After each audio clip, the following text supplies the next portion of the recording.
America. Welcome aboard, everybody. Let's kick it off and get it going. Now, I'm a naturopathic physician. I have over 25 years of clinical experience in the delivery of science-based, clinically verified alternatives to drugs and surgery into the medical marketplace. I have a private consultation business that's called Second Opinion. I have a radio show that hours Monday through Friday from 3 to 5 p.m. Central Time, and you can gain access to that through the World Wide Web by going to this website, which is probably where you went to get to this webinar tonight. Fire Your MD Now. This is also a book that I wrote. I'm a strong advocate of knowledge and of helping people to understand medical concepts which heretofore you have been led to believe are complicated. Most of the stuff that goes on in the body is not very complicated. The concepts that doctors are taught are really pretty simple and pretty straightforward. You just haven't had it explained to you that way. And so this is one of the reasons why I'm such a strong advocate of education. And by the way, if you look up the word doctor in Latin, it translates to docere, which means teacher. Now, you may have noticed the initials after my name are ND. It stands for naturopathic doctor. In order to become a naturopathic doctor, you need 4 years of pre-med, 4 years of naturopathic medical school, you get about 1,000 hours of clinical supervision. You have to pass national boards and state boards in order to secure a license. You have to do 25+ hours of continuing education credit a year in order to be licensed as a naturopathic physician. And naturopathic medicine is unique in the world because it is the only licensed physician training program, doctoral program, which teaches from the bottom up a holistic methodology. And a holistic methodology is extremely important and extremely unique. Holistic medical philosophy argues that the human body is endowed with a God-given intelligence, a God-given vital force, that the human body knows how to fix itself, the human body wants to fix itself, the human body is struggling all of the time trying to fix itself.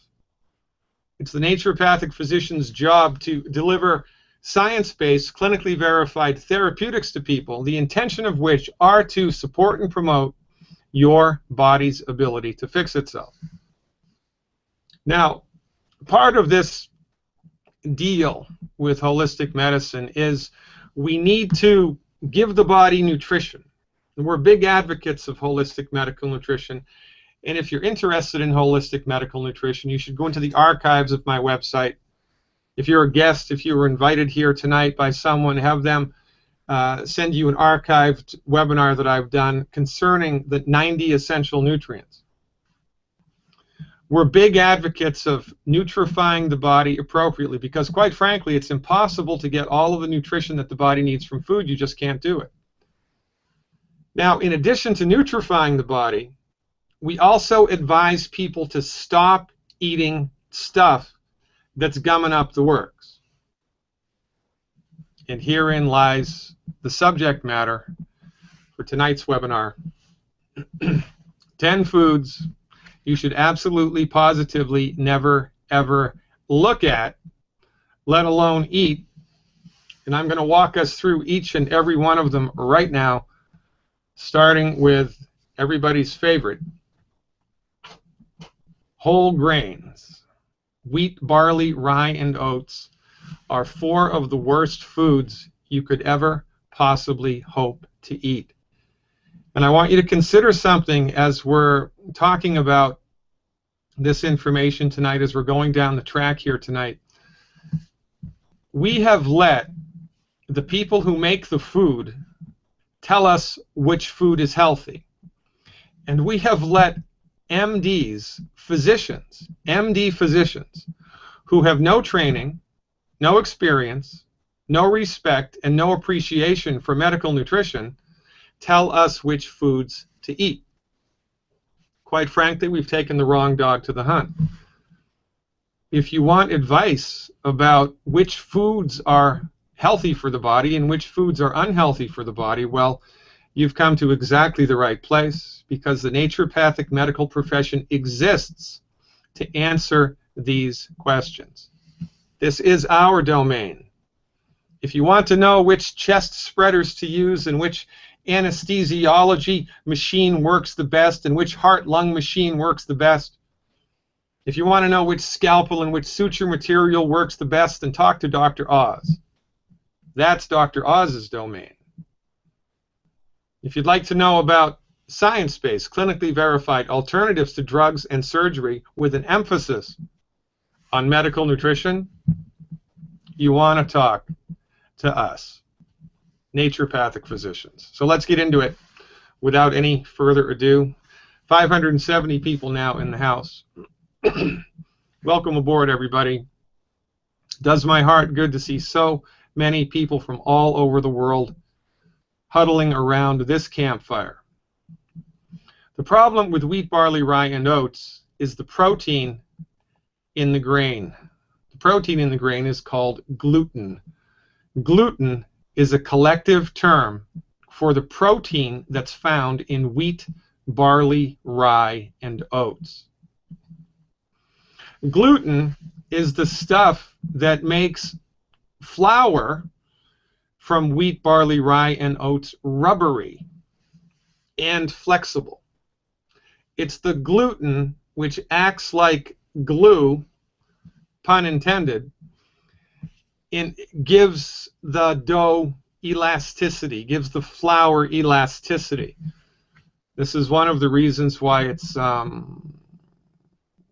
so utilized, because the elasticity given to the flour by virtue of the gluten lends, really nice qualities to aesthetic qualities to the flour, but when it comes to your health, not so good. So gluten is the protein that's in wheat, barley, rye, and oats, and gluten is the molecule which lends elasticity to doughs made from these grains. Now, remember, gluten is a protein, and any protein is simply a daisy-chained group of amino acids. It's a bunch of amino acids that have been daisy-chained together. Now, amino acids are essential nutrients for the human body. You couldn't live without them. This is a representation of gliadin, which is one of the gluten proteins found in wheat, barley, rye, and oats. Proteins can become extremely complicated structures. This is egg white protein. This is an actual electron microscopic photograph that's been colorized by an artist of what egg white protein looks like. Proteins are extremely complicated architectural structures, but in the final analysis, they simply are a group of amino acids which are daisy-chained together.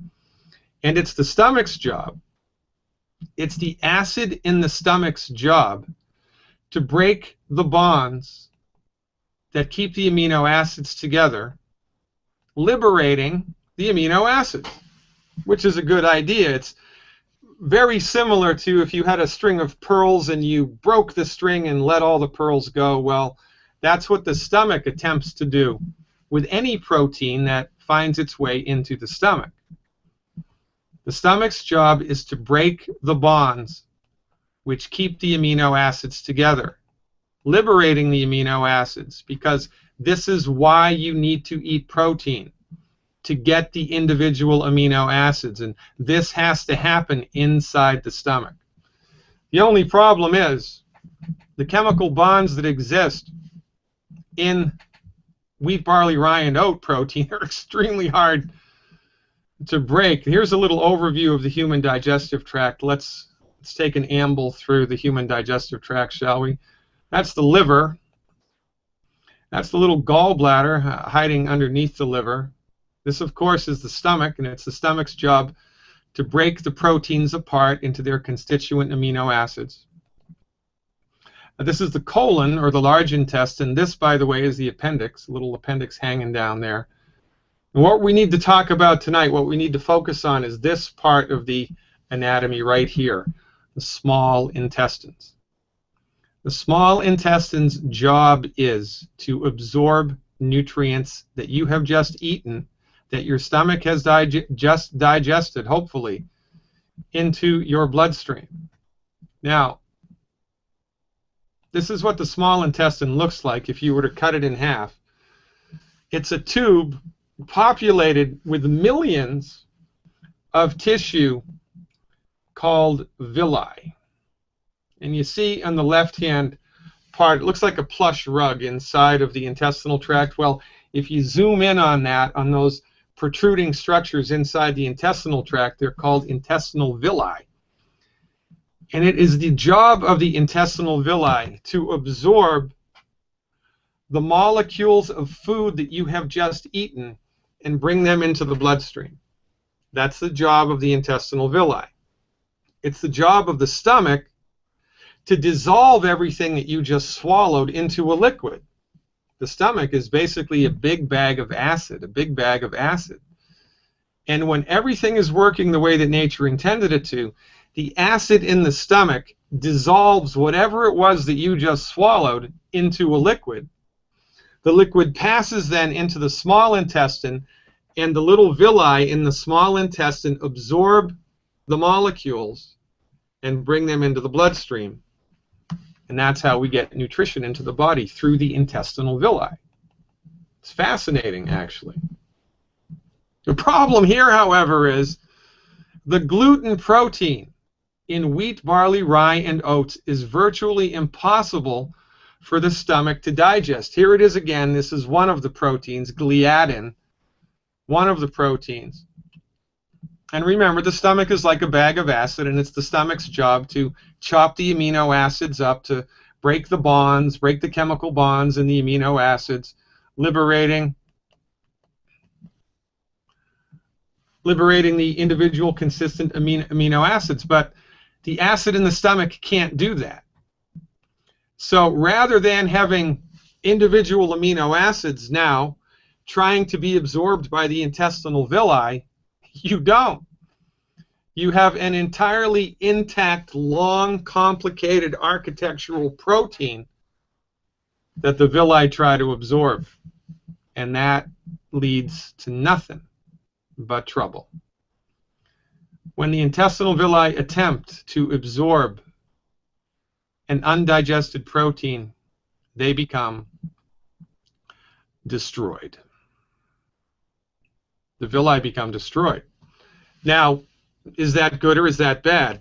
That's bad. Now, depending upon the level of destruction of the villi, you will come down with irritable bowel, ulcerative colitis, Crohn's disease, inflammatory bowel disease, etc., etc., etc. All of these illnesses, from the holistic point of view, are reflections of the same metabolic process, just different levels of destruction, different amounts of destruction. And by the way, there are billions of villi and microvilli in the intestinal tract, all of which are under the sway of whatever you just ate. And so depending upon your particular sensitivity to the gluten molecule, depending upon your stomach's ability to digest it or not, usually not, every time you eat wheat, barley, rye, and oats, you're going to destroy the villi, which is one of life's greatest ironies. This means the staff of life, whole grains, are one of the worst foods you can eat, because when you eat them, they destroy the villi, which leads to malabsorption, which, if you've listened to me, if you've followed me long enough, you will know malabsorption is the genesis of all chronic disease. You don't have high blood pressure because you have a bad gene. You don't have arthritis because you have a voodoo curse. You don't have fibromyalgia because you're getting older. Chronic diseases are rooted in nutrient deficiencies.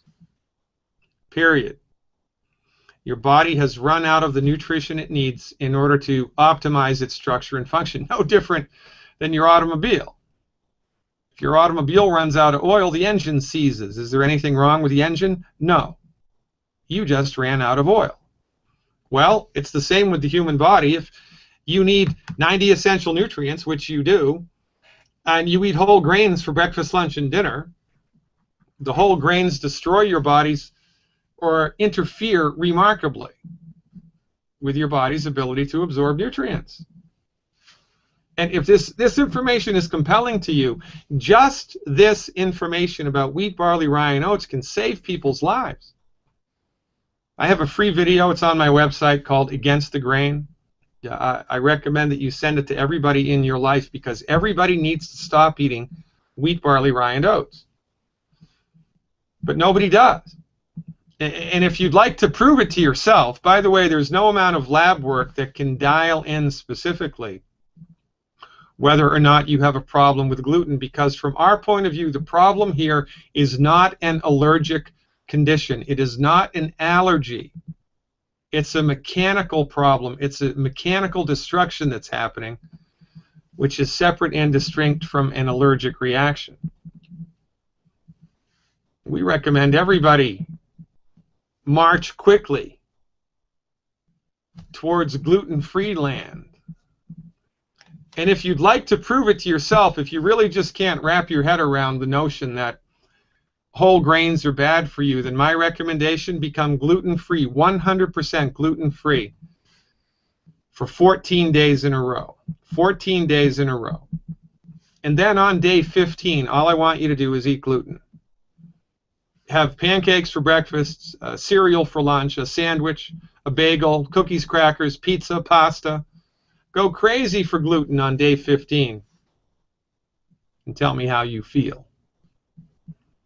The proof of the pudding is in the eating. When you get away from the stuff that you've developed or you've habituated to the net negative response of gluten because you've been eating it your whole life. You have forgotten what it's like to feel good in your digestive tract. So you need to shake it up a little bit. You need to open the windows and take a breath of fresh air. Go gluten-free for 14 days. And then on day 15, eat a whole bunch of gluten and tell me how you feel. Next on the list is fried food. Or should I say, death by fried food. After wheat, barley, rye, and oats, fried food is a big, bad voodoo daddy. I don't even want you to be downwind of fried food, and here's why. When you fry something, a chemical is created from the protein called acrylamide. Acrylamide's not so bad except for two things. It causes cancer and inflammation. I mean, for goodness sake, it causes cancer. You think that's a good thing not to be around? I mean, we get all up in arms about asbestos exposure, don't we? Where everybody's on the no cigarettes smoking 15 feet away from the entrance to a restaurant, no more cigarettes in the restaurant because of the carcinogenic effects. Well, I got to tell you something. If I had to choose whether to smoke a cigarette or eat a French fry, I'd smoke the cigarette. Acrylamide is one nasty chemical. This is a very interesting map. This is old data, but still, I mean, it works for sake of education here. This is a map in the United States of life expectancy at birth for males. Now, on this map, if it's red, you're dead. This is the coloration on this map is county by county. And the states, or the counties which are colored red, the people that live in those counties have the shortest life expectancies of anybody in the United States by 5 to 8 years. The people that live in the red counties have shortened lifespan by 5 to 8 years. Now, do you notice any pattern there? You notice any pattern? It's the Confederate South, the old Confederate South, and a couple of Indian reservations in the West, a couple of Native American reservations in the West. What is different in this part of the world that's different than the rest of the United States. It's the same education, it's the same hospitals, it's the same doctors, it's the same drugs, it's the same water, it's the same sewage systems, it's the same food. Well, not so much. Because I don't know if you've ever been to the South. I love the South. The people in the South are the kindest, nicest people I've ever met. But everybody in the South eats fried food for breakfast, lunch, and dinner. And when you eat fried food for breakfast, lunch, and dinner, you're going to die, sucker. But before you die, you're going to suffer. Then you're going to lose all your money to these guys. And then you're going to die through nothing other than lack of knowledge. I mean, for goodness sake, this guy's been dead for what, 30 years, and he's still killing people. I mean, French fries and fried chicken, they shoot me now. This is why people in the Confederate South and on Native American reservations have the shortest lifespans of anybody in the U.S.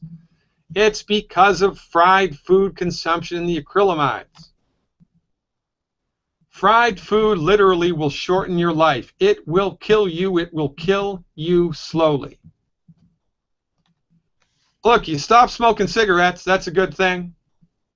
You know, you cleaned up the schools so in the workplace so there's no more asbestos. That's a good thing. You get down into the coal mine now, you've got a respirator so you don't get black lung. That's a good thing. But one more thing we need to do as a nation is eliminate fried food completely. I don't even want you to look at fried food.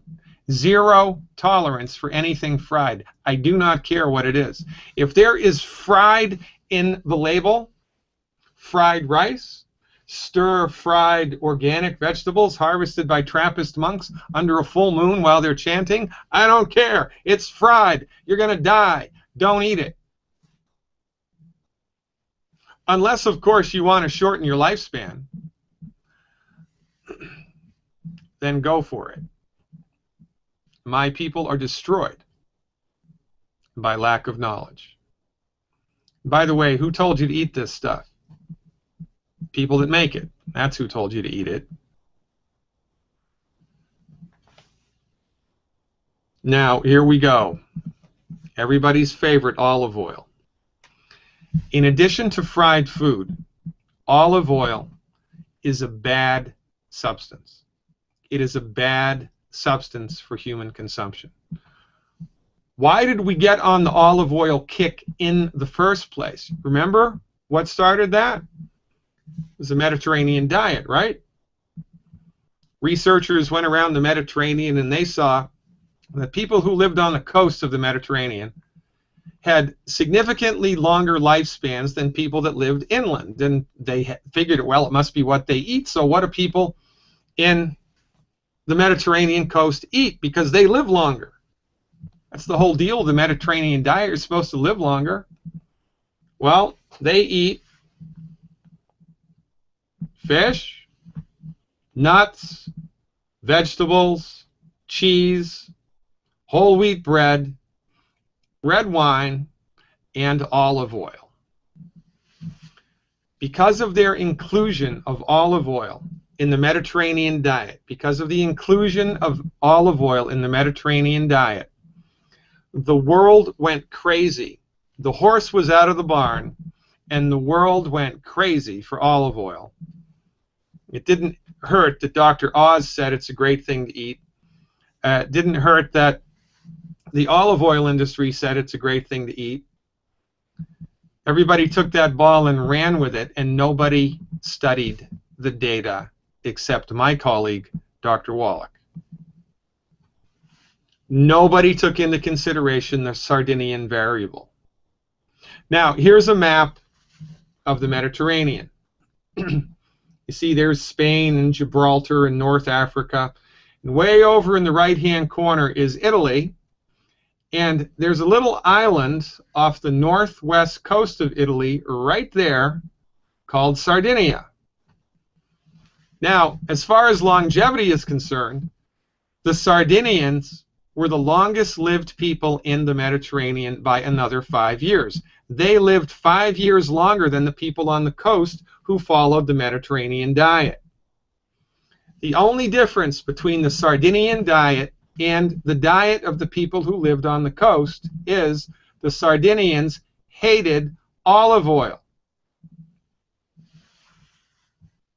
This is one of the reasons why the term greaser came into consideration as a derogatory term for Italians, because the Sardinians called everybody else besides them, greasers, because they ate olive oil, they drank olive oil, they used olive oil. The Sardinians did not. But when the people did the Mediterranean diet study, they neglected the Sardinian variable, either by choice or just because of incompetence. They didn't take it into consideration. So the Mediterranean diet will extend your lifespan five years more or less from the way that people in mainland Europe eat. But if you want to get another 5 years, you cut out olive oil. It's an interesting thing to think about, and really the evolution of olive oil into popular culture has more to do with the food industry than it does with anything else. It became reality by consensus. Everybody agreed that olive oil was a really good thing, and it stuck, even though, quite frankly, it was incorrect. I don't want to say it's a lie, but it was incorrect. Well, so what's the deal with olive oil anyway? I mean, why is it so bad? Well, olive oil causes oxidative damage. Oxidative damage is everywhere all the time. Oxidative damage is a fact of life. Oxidative damage happens everywhere all of the time. Iron turns to rust because of oxidative damage. People get old and die because of oxidative damage. Fruit goes bad, vegetables go bad, food goes bad because of oxidative damage. Oxidative damage is everywhere all of the time, and when oxidative damage happens inside the body, it's not pretty. Oxidative damage is linked to high blood pressure. It's linked to all kinds of pain in the body. It's linked to all kinds of arthritis. It's linked to all kinds of heart disease. It's linked to, you get liver spots on your face, on your skin. It's got nothing to do with the health of your liver. It's oxidative damage to the oil, the fat in your skin. It's rancid fat in your skin. It's caused by oxidative damage. Cancer, caused by oxidative damage. Oxidative damage is everywhere all the time. It is a big bad voodoo daddy. And anything that you can do to decrease your body's exposure to oxidative stress, oxidative damage, would be a very smart thing to do. And herein lies our conversation about olive oil. Because check it out. Oxidative damage is caused by oxygen atoms that have lost an electron. When oxygen atoms lose an electron, they become very sticky, and they stick to whatever they can. When something is stuck to by an oxygen atom, it becomes oxidized. When it becomes oxidized, it becomes broken and destroyed. Oxygen atoms stick to tissue in the body. That tissue becomes oxidized. When the tissue becomes oxidized, it's on the way out. The 10 bad foods all contribute to oxidative stress. They all do. Fried food and oil in a bottle are the greatest contributors of oxidative stress to the human body. Other things like crap in the food, crap in the air, crap in the water, right? Automobile pollution, automobile exhaust, secondhand smoke, ionizing radiation, ultraviolet radiation, too much. All of these things cause oxidative damage. And there's not a whole lot you can do about those things, except move to the country and live in a bubble. Nobody's going to do that. But you can do a great deal about the food sources of oxidative stress. And this is why this is such a very, very important thing for people to know, for people to understand, for people to get. So the 10 bad foods contribute to oxidative damage, fried food and olive oil being the biggest culprits. The body also has an internal fire department, right? The body has a police department, which is the immune system. It kills things. The body also has a fire department. It puts out the fires of oxidative damage. It puts out the fires of inflammation caused by oxidative damage. These substances are referred to as antioxidants. This is why, on the other side of the coin in these health webinars, when we talk about medical nutrition, we're not talking about medical nutrition. Tonight we're talking about foods to avoid. We're not talking about what to put into the body. We're talking about what to remove from the body, what to not let into the body. Antioxidants, which I've done an entire webinar on. I've done an entire 45-minute webinar just on antioxidants, are one of the keys to health. 90 essential nutrients, antioxidants, eliminate the 10 bad foods. When you do these three things, take the 90 essential nutrients into your body appropriate for body weight, take antioxidants in the proper amounts, and eliminate the 10 bad foods, you are going to live a long and happy, and, well, I don't know if you'll be happy, you're going to live a long and healthy life. Now, here's the deal with olive oil. You see in that bottle, it's a bottle of olive oil, you've got the bottle, you've got the cap, you've got the olive oil, and then you've got this stuff at the top of the bottle. Well, what is that? That's air. What does air have in it? Oxygen. What does oxygen do? It oxidizes things. So olive oil oxidizes with time. You have no idea how long it's been sitting on the shelf. You have no idea how long it was in the truck. You have no idea how long it was sitting at the distribution center before it got on the truck, before it got into the supermarket. By the time you open the top of that bottle, it could be completely oxidized. And regretfully, there's no real down and dirty, easy way to measure how much oxidation has happened in the oil. So to err on the side of caution, we say, don't eat it. Don't use it. Follow the Sardinians, not the olive oil industry. Now look, oxidation is all about time. If you're just hooked on olive oil and you can't imagine a life without olive oil, if olive oil is your thing and you just have to have it, then I want you to grow an olive tree in your backyard, grow an olive tree in your kitchen, and every time you want olive oil, you pluck the olives off of the tree, you put them in some type of a press and squeeze the oil out of them. And eat it immediately, but don't heat with it. Because when you heat with any oil, yes, this includes coconut oil, this includes any oil, it oxidizes. It oxidizes rapidly when you heat it. This is why frying food is a bad thing. Now, you can cook anything you want in a fry pan if you use lard or butter. Technically, frying is cooking stuff in a superheated oil. We don't like oil for cooking. We hate it. Don't even want to look at it. But we're okay with butter or lard. Isn't that interesting? It's exactly the opposite of what you've been taught. And by the way, what you've been taught, how's that working for you? How's your health? You getting better every year? You getting healthier every year? Have you plateaued out and you're feeling good? Is that what's happening? Or are you getting worse? Autism has risen from 1 in 20,000, 1 in 10,000, to 1 in 80. Alzheimer's is now the 6th leading cause of death. It came out of nowhere. Heart disease rates unchanged. Cancer rates unchanged. Chronic disease on the rise. Life expectancy going down. Why?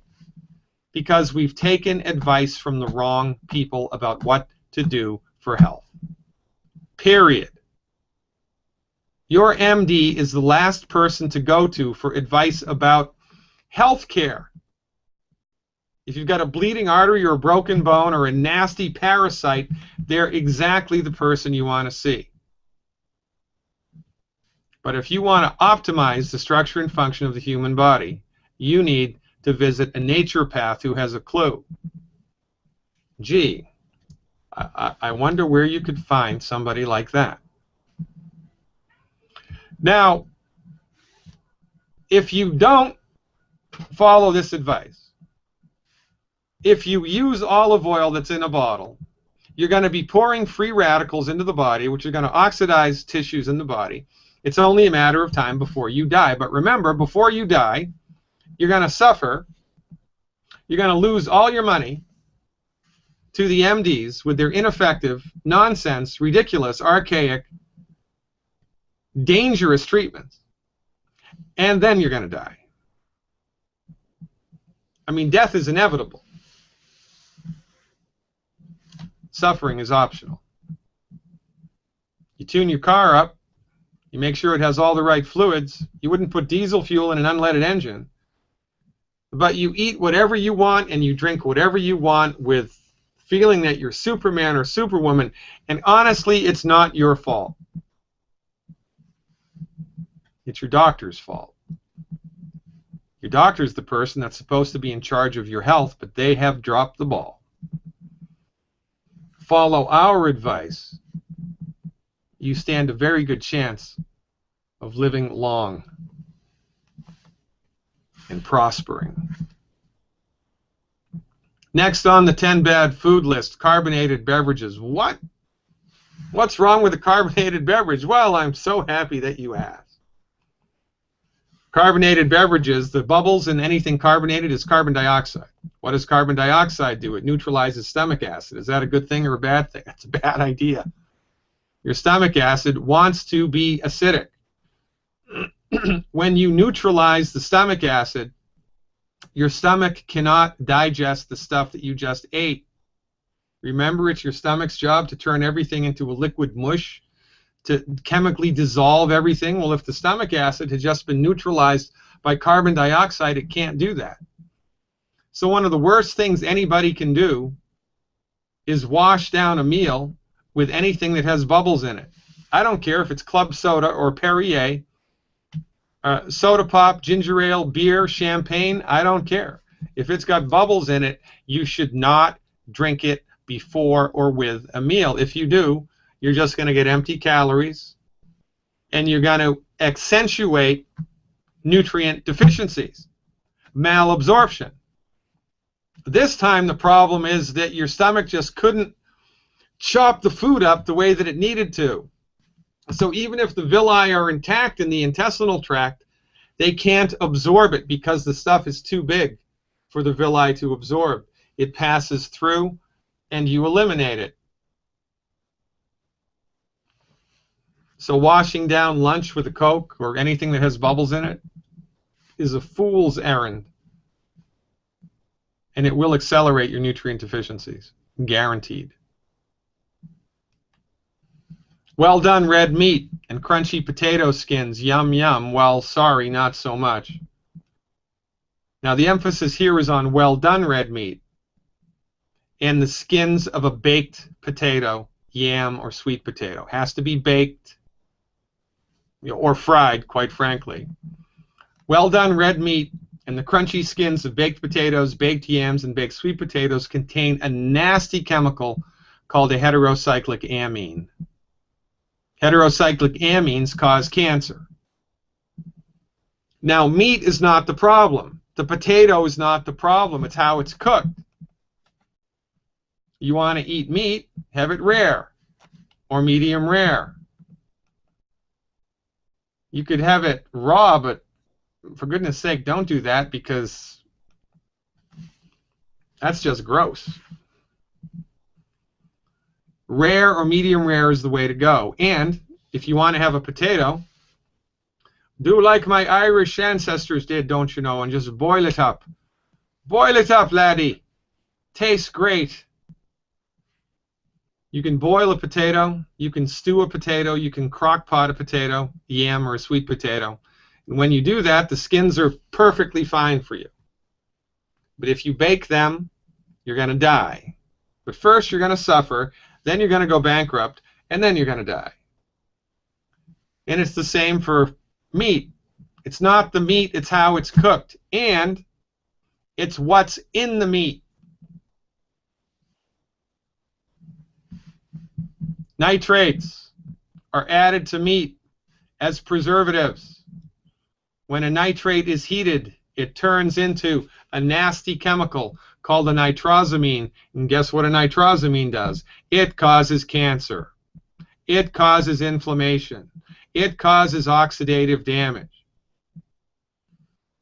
The most common meats that have this crap in it are sausages, bacon, pepperoni, deli ham, and deli turkey. But fear not.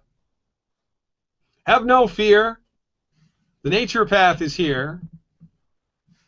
You can have as much sausage, bacon, pepperoni, ham, and turkey as you want as long as there's no nitrates in it.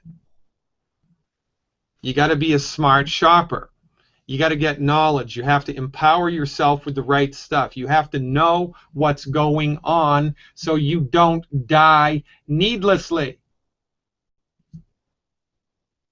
I have bacon 3-4 times a week. My bacon doesn't have nitrates in it. I love turkey. It's one of my favorite meals. Thanksgiving dinner, are you kidding me? My turkey doesn't have nitrates in it. You can find these meats without nitrates. By the way, if there's a Whole Foods in your neighborhood, one of Whole Foods' things is all of the meat that they have is nitrate-free.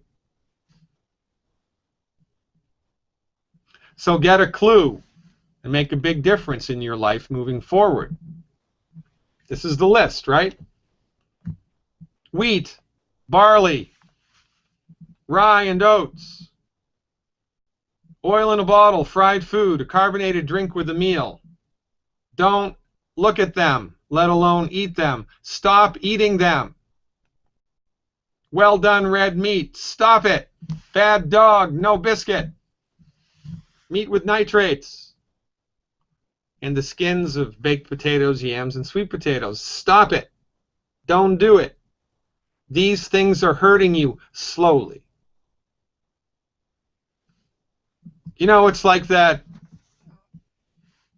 thing that they told every medical student is told this. If you get a pot of water, room temperature water, and you put a frog in it, and you slowly start to boil it, the frog will stay in the water until it boils to death because it gets used to the rising heat, habituates to it. But if you throw a frog in boiling water, it jumps right out. Well, guess what? You have habituated to feeling crappy because your entire life you've been eating these foods all of the time, which is why everybody is sick. You kidding me? The all-American meal. Well, let's look at what we've got. We've got a wheat bun. We've got a well-done hamburger. We've got American cheese, which is solidified oil. There's mayonnaise on that hamburger, which is solidified oil. There's French fries and a Coke. The breakfast of champions. The only thing good in that sandwich is the tomato and the lettuce and the ketchup.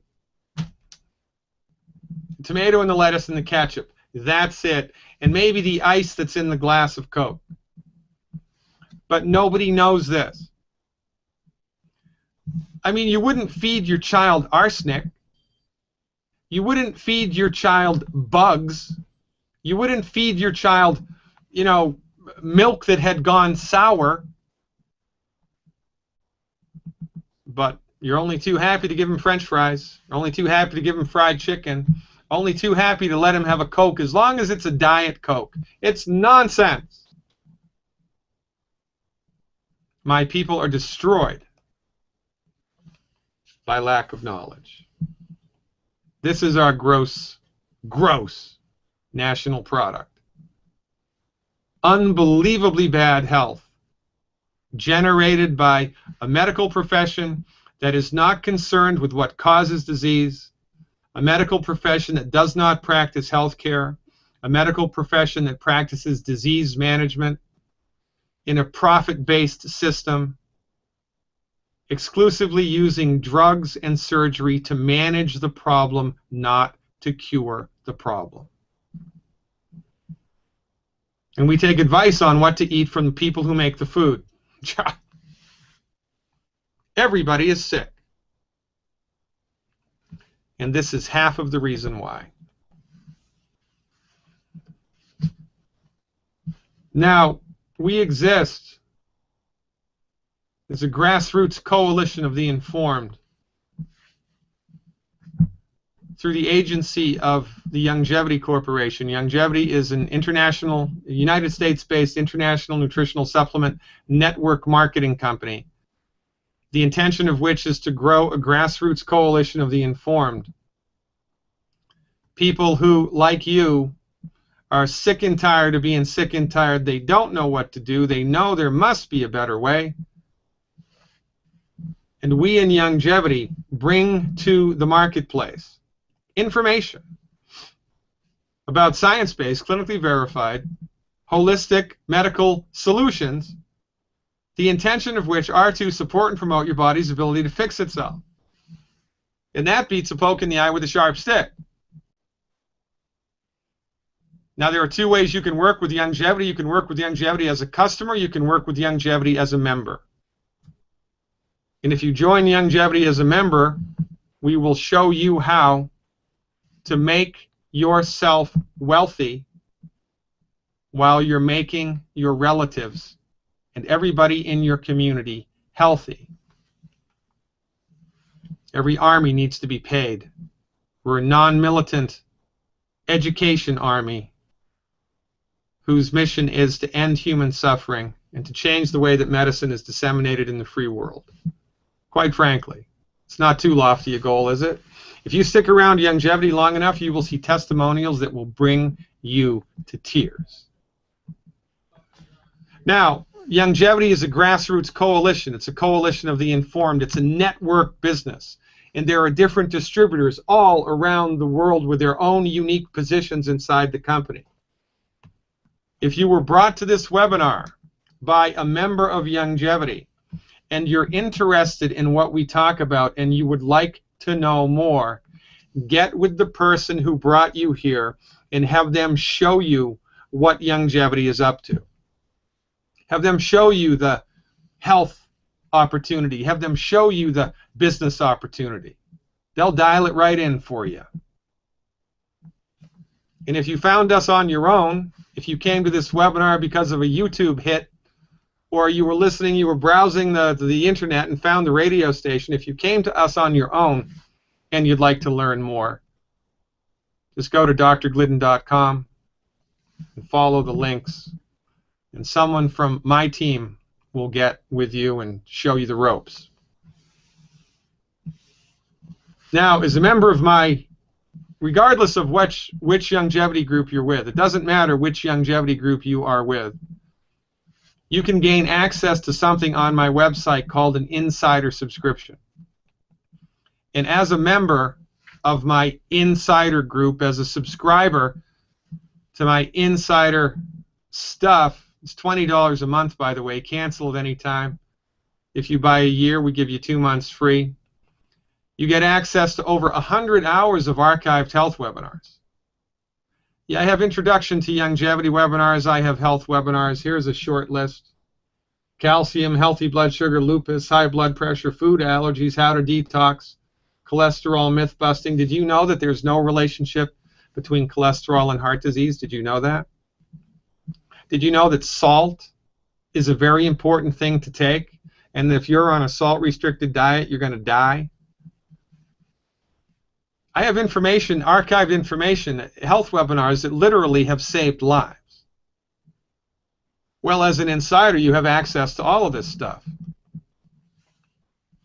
You also get access to 3 hours of live chat a week. 3 hours of live chat a week, where you ask me health questions, and I do my very best to answer them.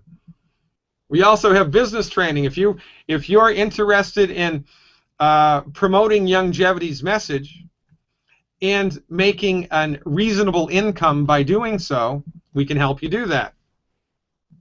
We have business training as part of the subscription service. And by the way, 2 members of my downline, Ashley and Duffy, rose to the top rank in Youngevity in 14 months, which is basically unheard of.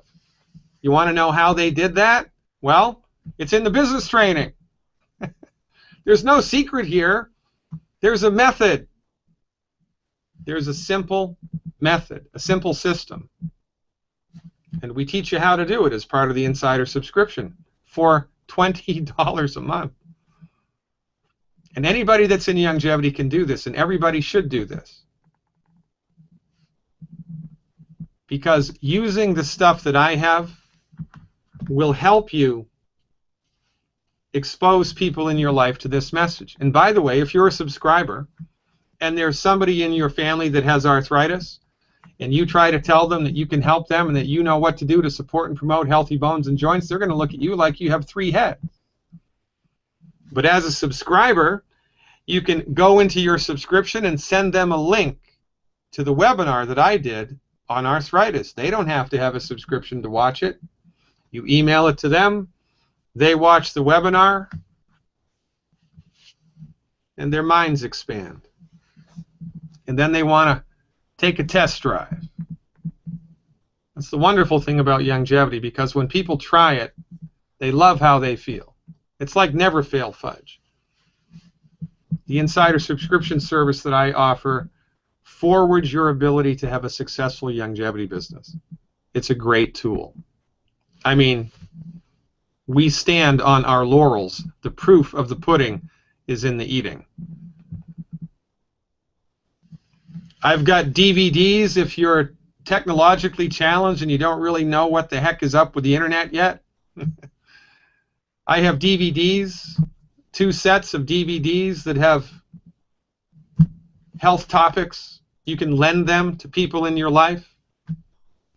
Healthy bones and joints, healthy blood sugar, a strong body without cancer, cholesterol myth busting, fibromyalgia, stroke. Are you kidding me? This stuff is awesome. Avail yourself of it. To take it for a test drive, check it out. And because of tonight's worldwide webinar, we have a special. Tonight's special. If you purchase my double box DVD set, you will get the book that I wrote, The MD Emperor Has No Clothes, for free. You'll get it for free. That's my double DVD box set. You get both version 1 and version 2. You'll get my book for free, and the first 6 people get a signed copy of the book. I have 6 signed copies of the book left. This is a limited time offer. Normally, this stuff is $337.76 if you bought it separately. For a limited time, we're offering it for $297. $297. Ladies and gentlemen, we're up against it, and we're up against it hard all around the world. People are suffering needlessly for simple lack of knowledge. We've taken the wrong dog to the hunt. We've gone to an allopathically trained reductionistic MD who really is only best suited for surgery and trauma care, and that's really what they're good at. That's really what they're good at. That's the domain of the MD. But when we bring our suffering bodies to an MD and we have a chronic health condition, all that they can give us is prescription medications, the intention of which isn't to cure the illness, but to manage the symptoms. And then what do you know? They give us whole grains and olive oil and fried food and well-done steak. They might as well just push us over a cliff to our doom. If you hang out with us, long enough, you're going to feel motivated. You're going to see testimonials that'll bring you to tears. You're going to affiliate yourself with a group of like-minded individuals. And you know, this is one of the cool things about longevity, because it doesn't matter what religion you are, it doesn't matter what political persuasion you are, it doesn't matter what nationality you are, it doesn't matter. Human suffering is a worldwide phenomenon, and people that are holistically oriented come from all walks of life, and they come here to get information, to save lives. They come here to enjoy the fellowship of like-minded human beings from all around the world. We're up to a big thing here, ladies and gentlemen, helping people to optimize the structure and function of their bodies with good new-fashioned medical nutrition. Until we meet in person, I remain your steadfast advocate for health, Dr. Peter Glidden. Thank you so much for your time. Please visit the website. We have a link on the website for this special webinar deal. We have a link on the website for everything. And check out the radio show. If you like the information that was given here tonight, check out the radio show. Monday through Friday from 3 to 5 p.m. You can listen to it through the internet anywhere in the world. That's also on my website, fireyourmdnow.com. Until we meet in person, I remain your steadfast advocate for health, Dr. Peter Glidden, wishing you peace and long life. Dr. Glidden over and out. Thanks so much for your time. Hope you learned something.